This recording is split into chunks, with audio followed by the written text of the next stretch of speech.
పహల్గాం పర్యాటకులపై జరిగిన ఉగ్రదాడికి భారత్ గట్టిగా ప్రతీకారం తీర్చుకుంది. పాకిస్తాన్ భూభాగంలోని 9 ఉగ్ర స్థావరాలపై భారత్ ఆర్మీ విరుచుకుపడింది.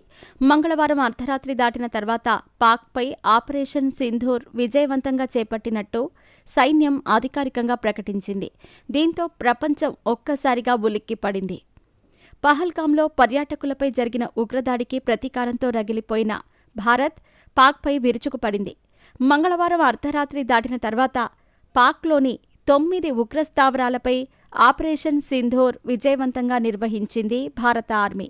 ఈ విషయాన్ని అధికారికంగా ప్రకటించింది భారత సైన్యం. ఆపరేషన్ సింధూర్తో ప్రపంచం ఒక్కసారిగా ఉలిక్కిపడింది. ఈ ఆపరేషన్ పెట్టినతోనే పాక్కు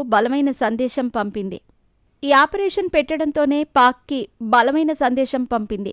ఈ ఉగ్రదాడిలో భర్తలను కోల్పోయిన మహిళల ప్రతీకారానికి చిహ్నంగా ఆపరేషన్ సింధూర్ పేరును చూడొచ్చు. అలాగే యోధులకు పెట్టే వీరతిలకం అనే అర్థం సైతం ఇందులో ఉంది. ఇదంతా పక్కన పెడితే ఆపరేషన్ సింధూర్పై వివిధ రంగాలకు చెందిన ప్రముఖులు రియాక్ట్ అవుతున్నారు. సోషల్ మీడియా వేదికగా ఆపరేషన్ సింధూర్పై హర్షం వ్యక్తం చేస్తున్నారు. జై హింద్, భారత్ మాతాకి జై అంటూ ట్వీట్స్ చేస్తున్నారు.